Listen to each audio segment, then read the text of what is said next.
तो स्टूडेंट अब हम देखते हैं question number 2 of exercise 2.3 which is very very very important question, क्योंकि ये क्वेश्चन ही आपका पूरा बेसिक्स है देखा जाए तो इस चैप्टर के लिए।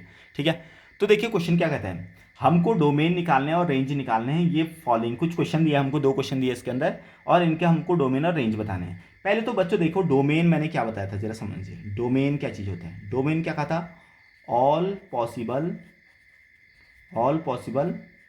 Values of x, values of x for which function is defined.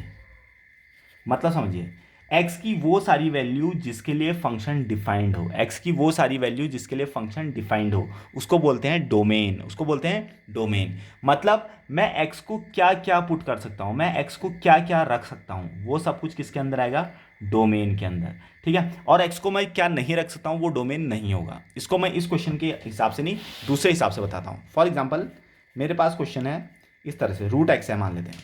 तो रूट एक्स का मतलब क्या हुआ, अगर मैं x की जगह पर 1 रखता हूं तो रूट 1 की कुछ ना कुछ वैल्यू होती है, 1 ही होता है। रूट 2 की भी कुछ ना कुछ वैल्यू होती है, 3 की भी कुछ ना कुछ वैल्यू होती है। लेकिन अगर मैं x की जगह पर -2 रख देता हूं तो रूट के अंदर नेगेटिव नहीं होता भैया। अगर रूट के अंदर नेगेटिव हो गया तो ये रियल नंबर नहीं कहला जाएगा, ये रियल नंबर नहीं होगा, ये क्या बन जाएगा, इमेजिनरी।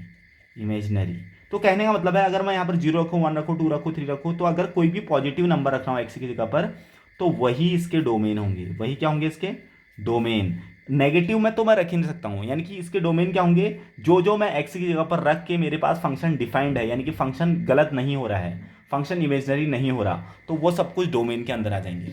तो एक्स की वो सारी वैल्यू जिसके लिए फंक्शन डिफाइंड होता है, यानी कि जिसके लिए फंक्शन गलत नहीं होता है, जिसके लिए फंक्शन इमेजिनरी नहीं होता है, उसको बोलते हैं डोमेन। उसको रखते हैं, उसको बोलते हैं डोमेन। ओके, अब क्वेश्चन पे आते हैं, आपको समझ में आ जाएगा। हाँ, और सारे के सारे एक्स रखने के बाद मुझे जितने आंसर मिलते हैं, जो जो आंसर मिलता है वो सब कुछ होता है रेंज।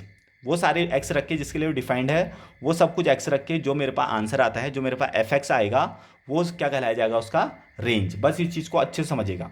अब देखिए मैं एक्स की जगह पर क्या क्या रख सकता हूँ, एक्स की जगह पर मैं क्या क्या रख सकता हूँ, देखो एक्स की जगह पर मैं 0 भी रख सकता हूँ, 1 भी रख सकता हूँ। क्या फर्क पड़ रहा है, देखो 1 का मॉडुलस खोलेंगे तो 1 ही आ जाएगा, है ना। 2 रख सकता हूँ, 3 रख सकता हूँ, माइनस का रख सकता हूँ, प्लस का रख सकता हूँ, कोई फर्क थोड़ा पड़ेगा। मेरे पास फंक्शन आंसर क्या आ रहा है उससे मैटर नहीं है, आंसर हमारे पास डिफाइंड ही आ रहा। माइनस का आएगा भले ही आंसर, प्लस का आएगा आंसर, कैसा भी आएगा, बट मैं एक्स के ऊपर कुछ भी रख सकता हूँ, नेगेटिव भी रख सकता हूँ, पॉजिटिव भी रख सकता हूँ, कुछ भी रख सकता हूँ। तो यानी कि यहाँ पर मेरे पास जो डोमेन हुआ उसको मैं क्या रख सकता हूँ, ऑल रियल नंबर, जिसको कैपिटल आर से डिनोट करते हैं, ऑल रियल नंबर। क्योंकि मैं एक्स की जगह पर क्या रख सकता हूँ, -1 रखूंगा। फॉर एग्जाम्पल मैंने -1 रखा तो -1, इसका आंसर -1 जो मॉडुलस होता है वो माइनस को खा जाता है, तो एक माइनस ऑलरेडी है, एक इसका आंसर आ गया 1, तो आंसर आ गया -1। तो आंसर तो आ रहा ना उसका, इमेजनरी तो नहीं आ रहा। -1 तो रियल नंबर होता है, तो रियल नंबर तो आंसर आ रहा ना, तो इसका मतलब वो डोमेन है। तो अगर मैं इसकी जगह पर, एक्स की जगह पर मैं नेगेटिव का कोई भी नंबर रखूँ, पॉइंट वाला रखूँ, पॉजिटिव का कोई नंबर रखूँ, नेगेटिव का पॉइंट वाला रखूँ, तो सब के लिए मेरे पास कुछ ना कुछ आंसर आएगा, और वो आंसर रियल होगा। अगर वो आंसर रियल है, इसका मतलब मैं एक्स के ऊपर कुछ भी पुट कर सकता हूँ, और वो कुछ भी क्या है, वो कुछ भी है रियल नंबर। इसका मतलब डोमेन क्या होंगे, ऑल रियल नंबर्स। डोमेन क्या होंगे, ऑल रियल नंबर्स। इसको अच्छे समझना है। फिर अब उसके बाद अब रेंज की बात करते हैं, समझिए जरा सा।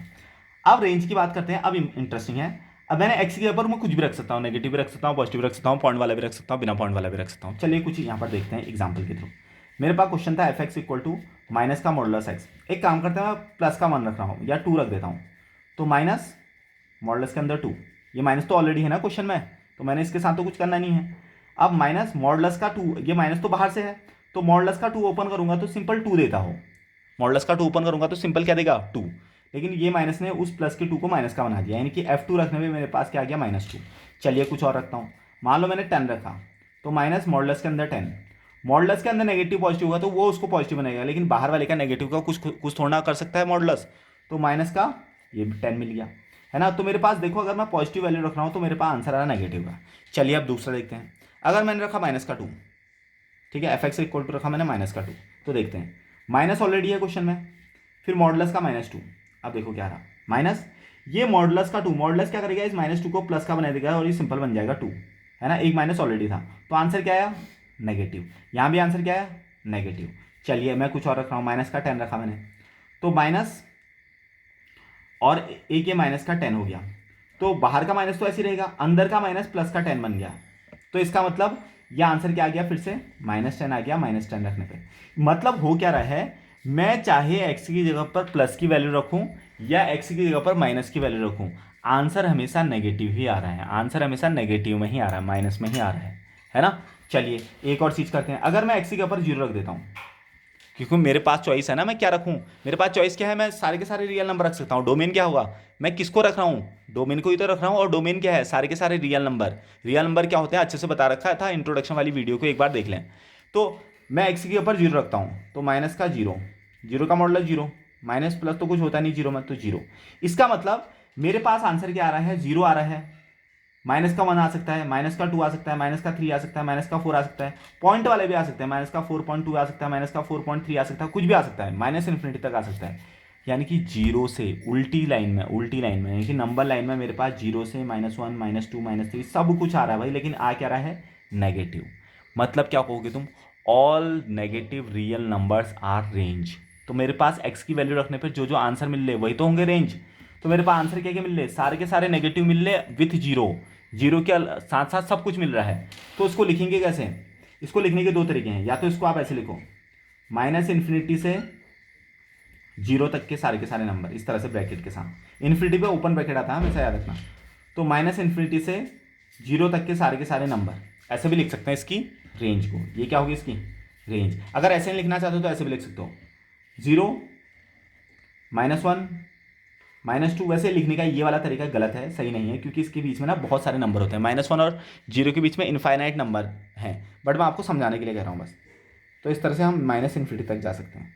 तो ये सारे के सारे हमारे पास क्या होंगे, इसके रेंज होंगे। ओके, शायद आप लोगों को समझ में आ गया होगा। एक दो क्वेश्चन और करेंगे जिससे कि आपका कॉन्सेप्ट और ज़्यादा क्लियर हो जाएगा।